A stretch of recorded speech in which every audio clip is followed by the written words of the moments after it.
Matteus 27, waar dit dan gaan oor Judas, die hoofstuk begin daar wat homself opgehang het nadat hy Jesus verraai het, die foltering van die verhoor van Jesus voor Pilatus, en dan uiteindelik die kruisiging en die begrafnis. So dis 'n gelade hoofstuk hierdie, Matteus 27. My vrou het die gewoonte om notas te maak, en toe sy nou vir my vra, waaroor gaan dit vandag? Toe sê ek Matteus 27, sy sê my, jy het al baie uit Matteus 27 gepreek. Toe sê ek van nou, ek daag jou nou uit, kyk of dit dieselfde gaan wees. Die woord van die Here is so omvangryk, terwyl ons al baie by Matteus 27 stilgestaan het, so ek sal nou hoor of ek die toets deurstaan het na die tyd. En of ek al die preek gepreek het hierso, by een wonderboom. Maar dis soos die Here ons gelei het om met u te praat. Nou, u moet hierdie hele hoofstuk gaan lees vandag. Ek gaan net vanaf vers 45 lees. Van vers 45 tot by vers 54. Uit hierdie gelade hoofstuk, rondom die dag en die naweek wat ons vier. Kom ons maak net ons harte stil in gebed voordat ons gaan saam lees. Here, as ons vanmôre in die gees teruggaan na Golgotha toe, dan is dit ons gebed dat u ons sal terugneem in die gees om ietsie te ervaar en te beleef van daardie verskriklike dag, van foltering, van 'n onregverdige verhoor, van marteling, van vernielsigtigheid, waar u stikkend gebreek is, ja, waar u liggaam vir ons gebreek is, en u bloed vir ons gevloei het. Dat ons nie ligtelik daarby sal verbygaan nie, maar dat dit ons opnuut weer diep in die hart sal gryp, om te besef waarvoor ons op hierdie aarde is. Dat hierdie gebeurtenis ons lewens so kosbaar vir u gemaak het. Dat ons nie maar net 'n nommer is nie, dat ons nie maar net sommer hier op die lewensstrand uitgespoel het en nou maar hier rondrentel nie. Maar dat u vir ons 'n skepingsdoel het, dat u vir ons elke een 'n plan het. En u het dit op hierdie dag kom bewys toe u lewe afgelê het. Vir my en vir elke een van ons. Om aan ons te kom toon die waardevolheid van die lewe wat u vir ons gegee het. En dat ons vanmôre opnuut sal besin oor ons eie lewens. Of ons die kwaliteit omdra van 'n lewe wat met die bloed van die Seun van God gekoop is. Dankie vir u woord wat ewig vas en waar is. Dankie vir hierdie gebeurtenis waarom die hele wêreld draai sonder dat hulle dit besef. En dan wonder ons vandag as ons na al die bedrywighede kyk of enige iemand daar buite in die wêreld tot stilstand sal kom as hulle kan dink dat Jesus Christus gekruisig is. Maar dankie vir elke een wat vandag hier en oral waar daar geleenthede is, by hierdie moment kom stilstaan. Kom open u woord en die waardevolheid daarvan in ons midde. Ons bid dit in Jesus naam. Amen. Vers 45. En van die 6de uur af het daar duisternis gekom oor die hele aarde tot die 9de uur toe.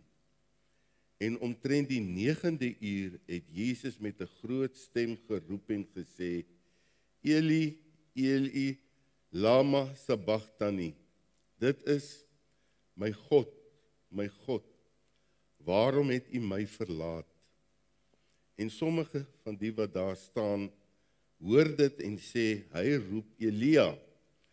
Toe hardloop daar dadelik een van hulle en neem 'n spons en maak dit vol asyn en sit dit op 'n riet en laat hom drink. Maar die ander sê, wag, laat ons sien of Elia kom om hom te verlos. Daarop het Jesus weer met 'n groot stem geroep en die Gees gegee. En kyk, die voorhangsel van die tempel het in twee geskeur, van bo tot onder, en die aarde het gebewe, en die rotse het geskeur. En die grafte het oopgegaan, en baie liggame van die ontslape heiliges het opgestaan. En na sy opstanding het hulle uit die grafte uitgegaan en in die heilige stad ingekom en aan baie verskyn. En toe die hoofman oor 100 en die wat saam met hom Jesus bewaak het, die aardbewing sien en die dinge wat daar gebeur, het hulle baie bevrees geword en gesê, waarlik, hy was die Seun van God. Net tot sover in die wonderlike woord van die Here. Voordat ons U gaan bedien met die woord van die Here, gaan ons luister na 'n lied. Die woorde is ook op die skerm, U kan dit saam sing, maar dat in hierdie oomblikke ook hierdie naweek bietjie dieper in die hart bære en dat ons ook deur hierdie lied die Here aanbid vir hierdie naweek en vir die tyd, vir sy onbeskryflike groot genade wat hy aan ons kom deel het.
Father God, I just want to thank you for your grace. Thank you, Lord, that you paid the price for us. And now we can stand before you to worship. It's your grace, Lord, and your grace alone. We can enter into your throne room to worship you. Thank you, Lord, for that grace.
Die weg na die kroon gaan oor Golgotha. Daar's geen kroon sonder 'n kruis nie. Die kruis, die graf, dan die kroon. En dis die wonderlike geleentheid wat ons het, om dan vanmôre hierdie groot en wonderlike dag te vier. En as ons dink aan die woorde in vers 54 van die hoofman oor 100, dat toe hy die aardbewing sien en die dinge wat daar gebeur, wil ons dan vanmôre met u praat oor die wonders van Golgotha. En so het by die dinge wat daar gebeur, hierdie wonderlike ding, wat ons sê, hoe kan dit wonderlik wees? Hoe kan hierdie dag so omgedraai word? Hoe kan hierdie dag 'n dag van wonders wees? Hoe kan hierdie dag 'n goeie Vrydag wees? Hoe kan Golgotha, wat beteken hoofskedel, dit was 'n hoogte vol kopbeendere, vol geraamtes, plek van veroordeling. Jesus was nie die eerste een wat gekruisig is nie. Dit was die veroordelings- en vernietigingsmetode in daardie tyd. 'n onaangename plek, Golgotha. 'n plek waar mense hulle laaste oordeel tegemoet gegaan het. Op 'n wreedaardige, demoniese, diaboliese wyse gekruisig is. Een van die ergste metodes van dood wat die mensdom nog ooit uitgedink het vir kriminele, was die metode van kruisiging. En dat die Seun van God in 'n gegewe kultuur en tyd na hierdie wêreld toe gekom het, waar hy veroordeel is, onskuldig, en uiteindelik op Golgotha, op hierdie plek van hoofskedel, verwoes en vernietig is, die plek van kriminele. Maar daar het dinge gebeur. En dis waarby ons vanmôre by hierdie dag wil stilstaan, die wonders by Golgotha. En die eerste wat ons lees hier in vers 45, en van die 6de uur af, het daar duisternis gekom oor die hele aarde tot die 9de uur toe. Die eerste wonder by Golgotha was die duisternis om 12 uur die middag. Hierdie wonders wat op daardie dag gebeur het, laat hierdie dag ook op 'n besondere wyse uitstaan. En die eerste wonder was die wonder van duisternis om 12 uur. Helder oordag, wanneer die son op sy helderste skyn, het daar duisternis oor die aarde gekom. En nie net vir 'n paar minute nie, vir 3 ure lank, van 12 uur tot 3 uur die middag, het daar donkerte oor die land toegesak. Dit was asof God sy son laat wegdraai het van sy seun. Die oomblik toe dit nag geword het, soos ons spreekwoordelik sê, as dinge moeilik gaan, dan sê ons dit is nag. Na 'n lang nag van verhoor, na 'n lang nag van rondjaag van Pilatus en Kajafas en Herodes, na 'n nag waar hy ook beleef het, waar een van sy disippels hom verraai het en vir 30 sikkel silwer verkoop het aan die vyand. 'n nag waarin hy nie kon slaap nie. 'n nag van foltering, van marteling, waar hulle die baard uit sy gesig uitgepluk het, Romeinse vuiste hom in sy gesig ontplof het, waar hulle die doringkroon op sy hoof ingedruk het, waar hulle vir hom 'n riet as 'n staf gegee het, waar hulle 'n kleed om hom gehang het en sy koningskap bespot het, en waar hulle hom gemartel en met Romeinse katse geslaan het, die vleis uit sy liggaam gepluk het, uiteindelik die spykers deur sy hande en daar die kruis in die gat ingestamp het en sy liggaam geskeur het. Om 12 uur. My broer en suster, en dit was nie 'n sonsverduistering nie. Jy kan maar gaan lees, nêrens was daar ooit die moontlikheid van 'n natuurlike sonsverduistering wat toevallig om 12 uur oor die aarde gekom het nie. Selfs in heidense geskrifte is dit aangeteken dat daar 'n bonatuurlike 3 ure van duisternis gekom het. En omtrent die 9de uur in daardie duisternis het Jesus met 'n groot stem geroep en gesê, Eli, Eli, lama sabachthani, my God, waarom het U my verlaat? In daardie donker ure, helder oordag, het die Seun van God, en hier moet ons hierdie wonder verstaan van die twee nature van Christus. Mense sê, maar hoe kan Jesus God wees? As hy aan die kruis uitgeroep het, my God, waarom het U my verlaat? Dan is hy mos nie God nie. Maar wat ons hier moet sien is dat Jesus Christus in sy menslike gestalte, onthou, die enigste persoon in die geskiedenis van die mensdom wat gelyktydig met twee nature geleef het. Daarom is hy die enigste middelaar tussen God en mens. Omdat hy mens geword het en God is hy die enigste een wat vir die mens by God versoening kan doen. En daardie oomblikke aan die kruis was dit in sy menslike gestalte, die liggaam wat vir hom voorberei was, waaruit hy uit die maagd Maria gebore is. Daardie menslike gestalte.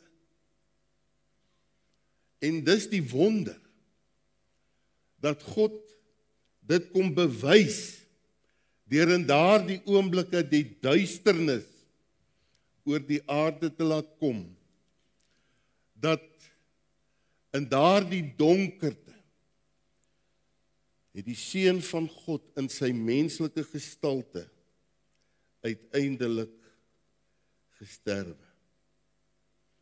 'n bonatuurlike duisternis. En in daardie donker uur het Jesus Christus die donkerheid, die bitterheid, die Godverlatenheid van die mens op sy skouers kom neem, sodat jy en ek in enige donkerte wat oor ons lewe kom, nooit sal vergeet dat die Seun van God dit in ons plek kom dra het. En daardie ontsaglike kreet, my God, waarom het U my verlaat? Dat jy en ek vandag in die uur en in die geskiedenis, in die tyd waarin jy en ek lewe, nooit God verlate hoef te wees. Daarom hierdie wonder op Golgotha. En daar is met hom gespot, en sommige wat daar staan, wat dit gehoor het gedink hy roep na Elia, en hulle het gehardloop, en 'n spons vol asyn geneem, en het op 'n riet gesit, en hom dit laat drink, en hulle het gesê, kom ons kyk, wag, laat ons kyk of Elia hom kom verlos. En in hulle gespot, geen begrip van wat besig is om te gebeur nie, kom die boodskap na jou en na my, dat ten spyte van die geklank van spotters, ten spyte van die realiteit dat mense vandag ook geen respek het vir wat in daardie verskriklike uur gebeur het, jy en ek vandag daarin kan buig en sê dankie Here vir wat U vir my in daardie donker uur, toe die son sy gesig weggedraai het en Jesus Christus alleen jou en my in die grootste duisternis op sy skouers geneem het. Die eerste wonder op Golgotha is die 3 ure van duisternis waarin hierdie groot offer vir jou en vir my gebring is. Die tweede wonder, Jesus het die Gees gegee. Klein lettertjie Gees. In sy menslike gestalte.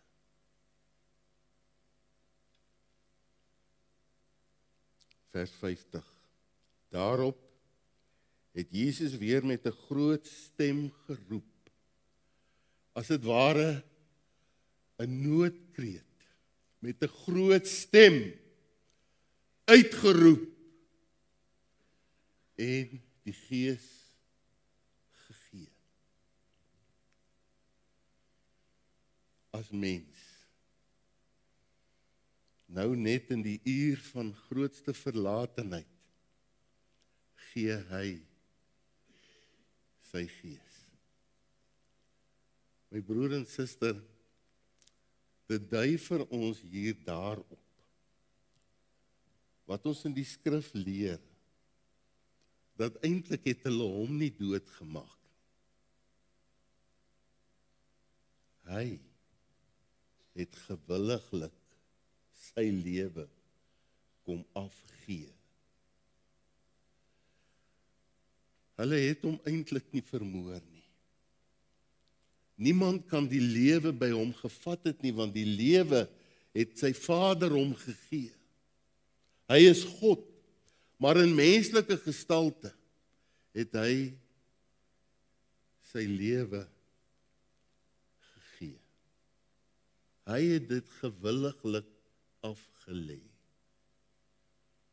En met daardie laaste uitroep het hy gesterf en die prys betaal. Daarom kon hy, en ons vier dit Sondag, enige tyd weer sy lewe opneem. Niemand het dit van hom al weggevat nie. Hy het dit gegee. Hy is in beheer. Maar in sy menslike gestalte, daarom die klein gee van die Gees, het hy sy lewe gegee. 'n vrywillige offer. In die tuin van Getsemane het hy met hierdie worstelstryd omgegaan, in so ernstige mate dat hy naderhand bloed gesweet het, en by die Vader gepleit het, laat hierdie beker by hom moet verbygaan, maar nogtans nie my wil nie, maar U wil, en hy het daardie beker tot die laaste druppel toe gedrink. Die sonde van die wêreld, en daarvoor het hy sy Gees aan die kruis gegee. vrywilliglik vir jou en vir my gesterf. Maar toe gebeur daar 'n volgende wonder. En die voorhangsel van die tempel het in twee geskeur, vers 51, van bo tot onder.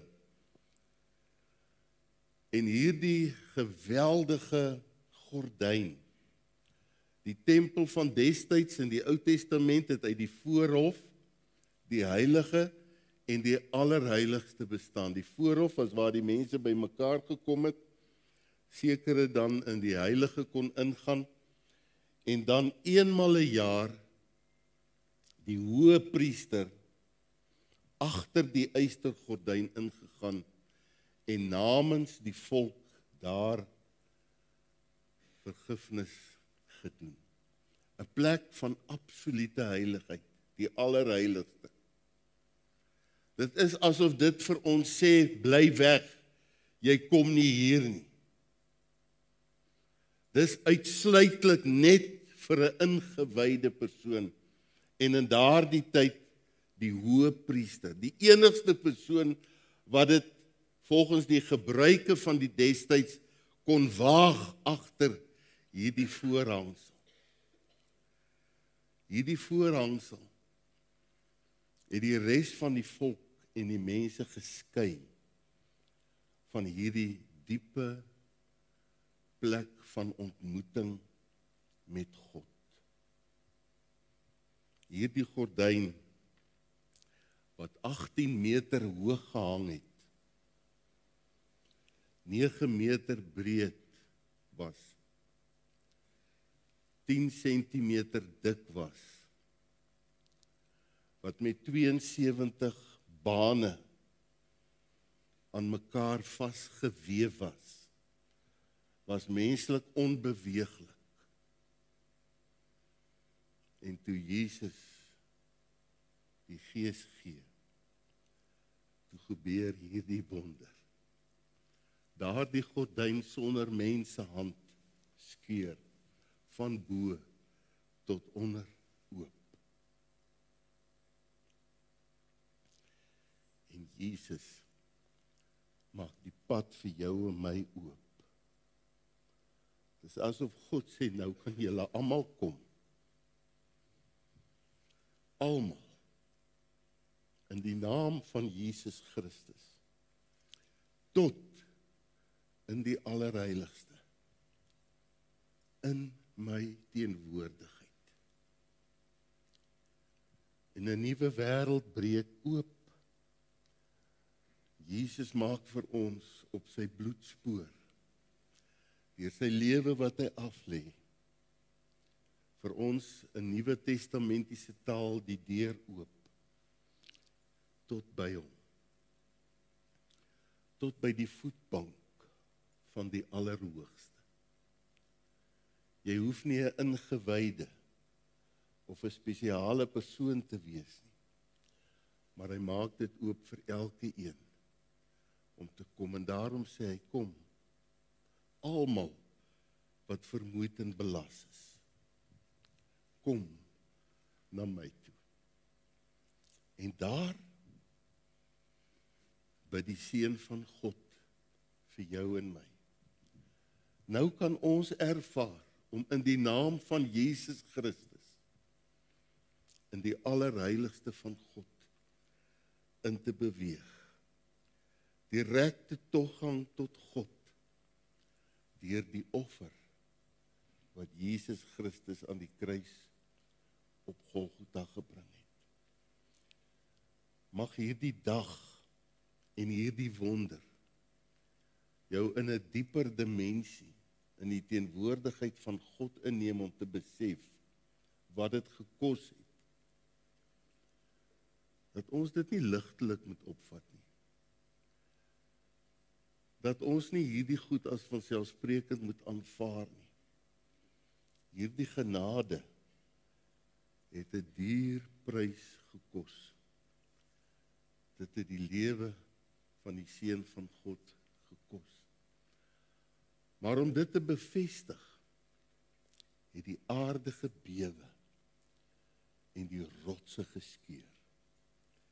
Lees ons in die woord van die Here in vers 51 en kyk, die voorhangsel van die tempel het in twee geskeur van bo tot onder, en om die teenwoordigheid van hierdie bonatuurlike groot werk van God te bevestig, het die aarde gebewe en die rotse het geskeur, want God is hier teenwoordig.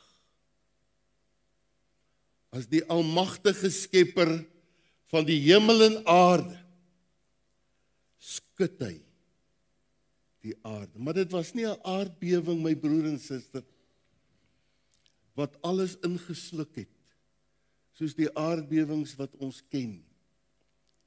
Maar dat aardbewings 'n stem van God is ook vir ons baie duidelik deur die skrifte, en toe die wet van God aan Moses gegee is op die berg Sinaï, was daar ook 'n aardbewing. En die wet was 'n tugmeester na Christus. En van die berg van Sinaï na die heuwel van Golgotha weer 'n aardskudding. Dat die aarde bewe en skud en dat rotse skeur om te sê God is hier betrokke.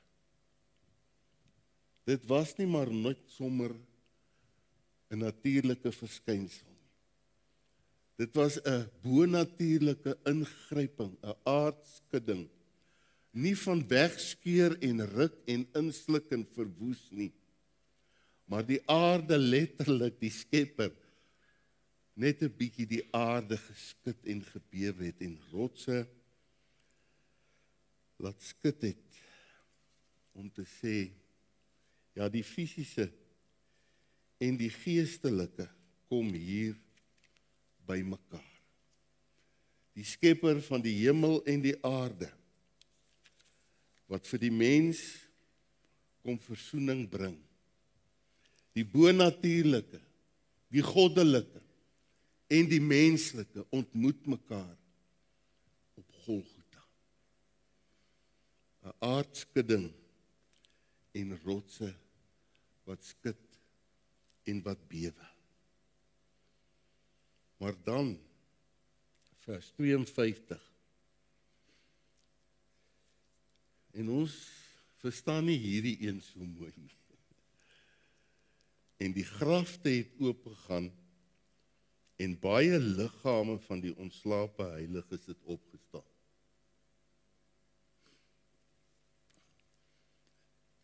By daardie oomblik, ja, die duisternis, Jesus wat sy gees gee, die gordyn wat skeur, die aarde wat skud en die rotse wat bewe, staan daar mense uit die doodheid op. Wat 'n wonder. Nou, ons weet nie wie hulle was nie, ons weet nie hoeveel hulle was nie, maar ontslape heiliges beteken mense wat in daardie onlangse tyd afgesterf het met daardie bonatuurlike goed wat op Golgotha gebeur het, daai aardskudding het van hulle grafte oopgegaan. En met die opstanding van die Here Jesus, wat ons Sondag vier, het hulle opgestaan en hulle aan mense vertoon. Spooke, mense wat uit die doodheid opgestaan het. En dis die eerste vrug van die opstanding, wat ons Sondag vier, het daardie dag op Golgotha gebeur. En na sy opstanding, lees ons in vers 53, het hulle uit die grafte uitgegaan en in die heilige stad ingekom en aan baie verskyn. Believe it of believe it not. Maar dis wat die Bybel sê. Die wonder van Golgotha, om net daarmee te kom symboliseer. Hy het sy lewe gegee. As skepper het hy die aarde laat bewe en skud. En om die krag oor lewe nog duideliker te kom intensifieer, het dooies uit die doodheid opgestaan. Grafte het oopgegaan.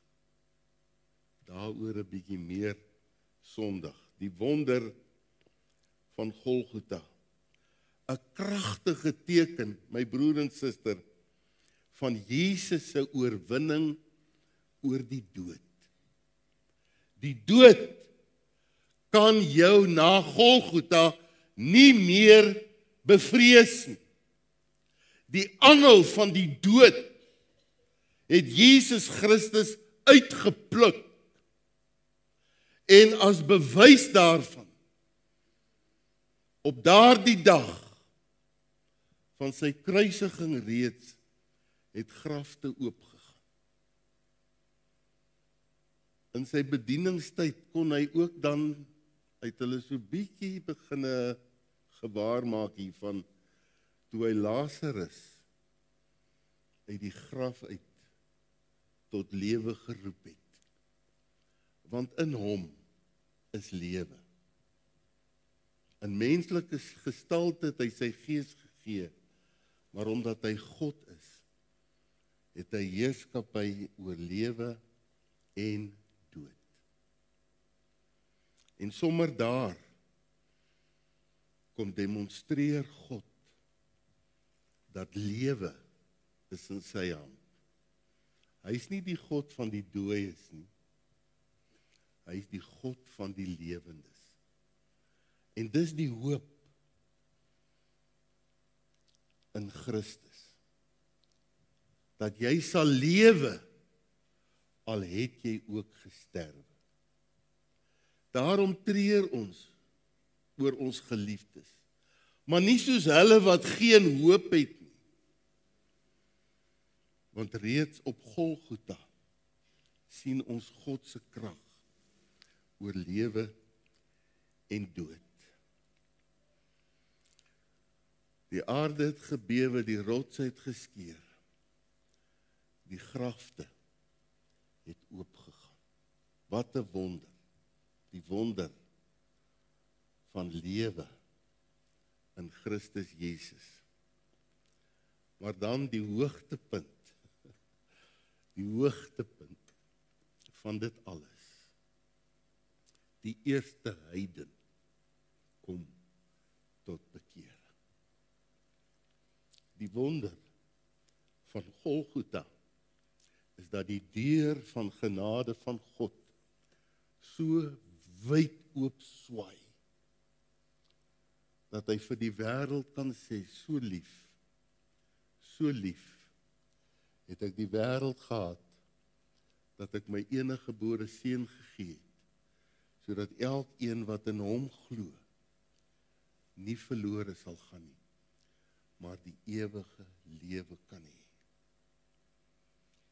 En toe hierdie gesiene man, hierdie gerespekteerde man, hierdie man binne die Romeinse kultuur, want hy kon nie hierdie pos bekleed as hy nie integriteit volgens hulle waardes gehad het nie. Hy was 'n hoof oor 100 mense, 'n hooggeplaaste, het al hierdie goedes waargeneem. Hy het dit gesien. Hy het dit intens beleef. Hoe daardie spykers in daardie liggaam ingedryf is. Hy was in beheer van hierdie hele afskuwelikheid wat besig is om af te speel. En toe die hoofman oor 100 en die wat saam met Jesus bewaak het, die aardbewing sien en die dinge wat daar gebeur, het hulle baie bevrees geword en gesê, waarlik, hy was die seun van God. En hier kom die eerste heiden tot bekering. Sy oë gaan oop, terwyl dit vir baie ander versluier gebly het. Terwyl ander gespot het, terwyl ander houe uitgedeel het, terwyl ander op 'n afstand gestaan het en die skouspel aanskou het, hoor hierdie man, die gebed van die kruis, Vader, vergewe hulle, want hulle weet nie wat hulle doen. Hy hoor die Eloi, lama sabachthani, uit die duisternis. Hy hoor die harde roep, en hy sien hoe hy sy gees gee. Hoe die aarde bewe, hoe die rotse skeur, hoe die grafte oopgaan. En hy maak die ontdekking. Hierdie was nie 'n gewone mens. Hierdie was nie die kriminele wat hulle normaalweg tereggestel het. Hierdie man is die seun van God. En uit die hart van 'n rou heiden breek nuwe lewe deur. En so tril die hartsnare deur die eeue heen. En so daar ook 'n dag in my lewe aangebreek. Die 11de Februarie 1977. Toe die kruiswerk van Jesus Christus 2000 jaar gelede vir my 'n werklikheid geword het. En my lewe verander het, vernuwe het. Toe die krag van die kruis, die realiteit van die offer, die prys wat vir my betaal is, as 'n jong man van 24 in die vleur van my lewe met 'n toekoms, 'n leer wat ek wil klim, tot stilstand geroep word. En hy my lewe in 'n hele ander rigting vat. My broer en suster, het die wonder van Golgotha al in jou lewe werklik gebeur.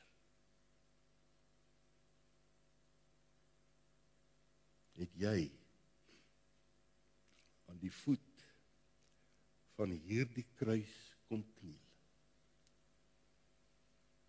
en het die wonder van wedergeboorte, van 'n nuwe lewe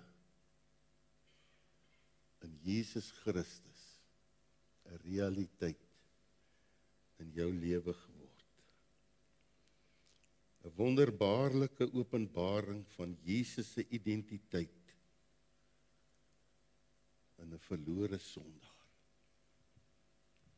Dis die wonder van Golgotha.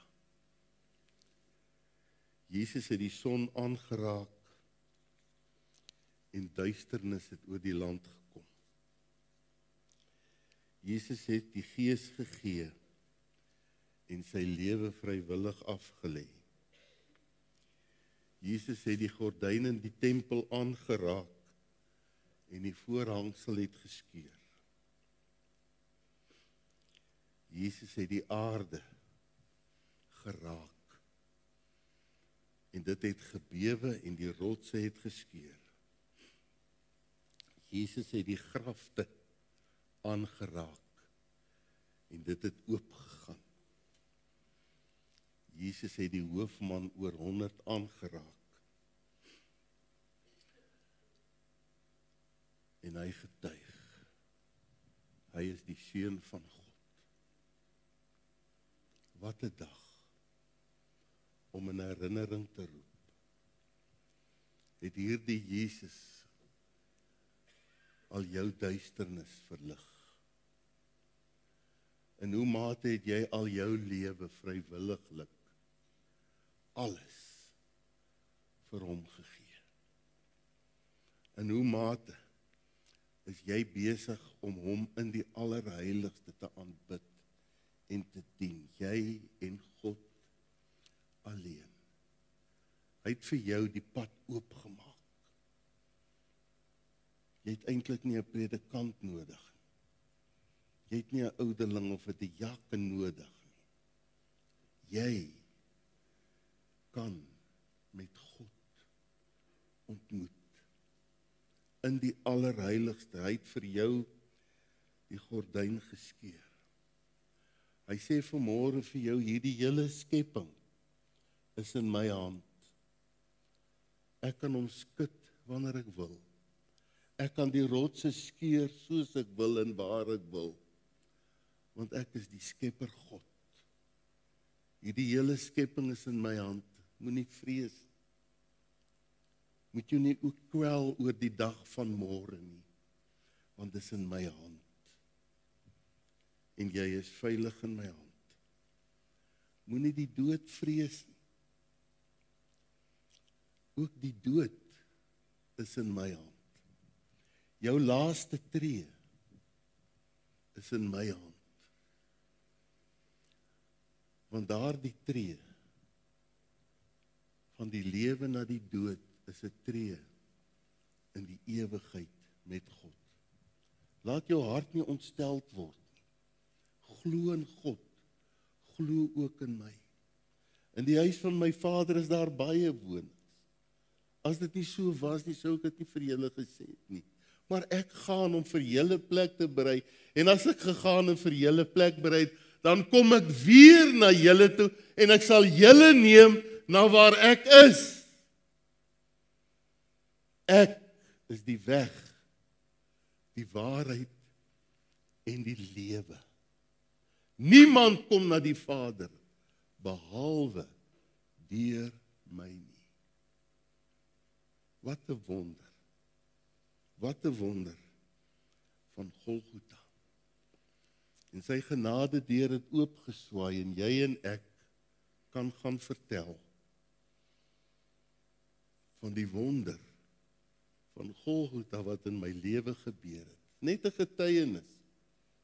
Net 'n getuienis. Jy het 'n boodskap vir die wêreld. Goeie Vrydag is 'n boodskap wat uitgesaai en uitgesyn moet word na die uithoeke van die wêreld.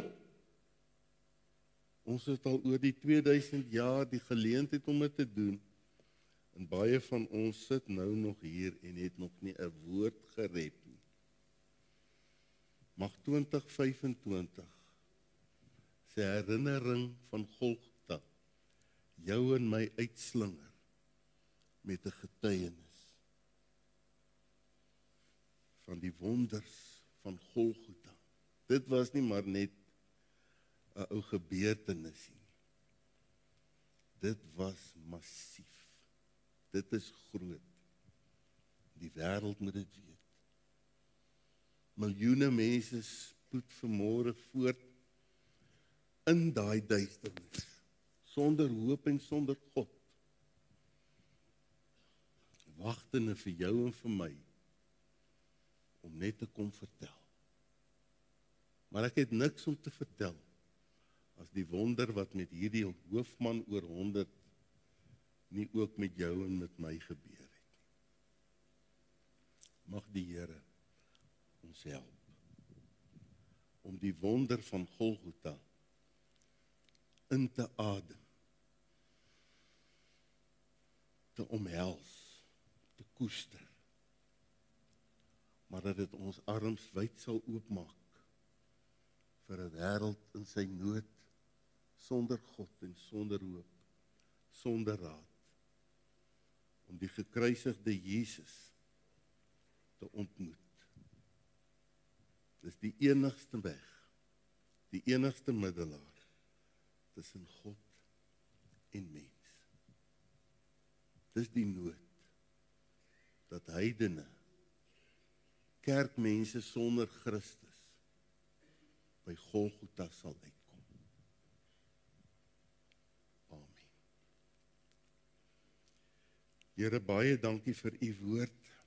Dankie dat ons ook na hierdie oomblikke kan besef wat 'n goeie Vrydag dit eintlik geword het.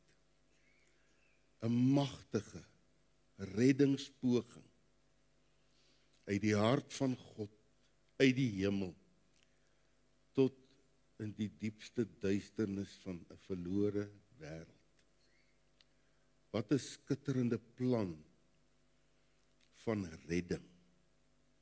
In plaas van dat ons te pletter val, het U onder ons ingeseil en ons gered van vernietiging.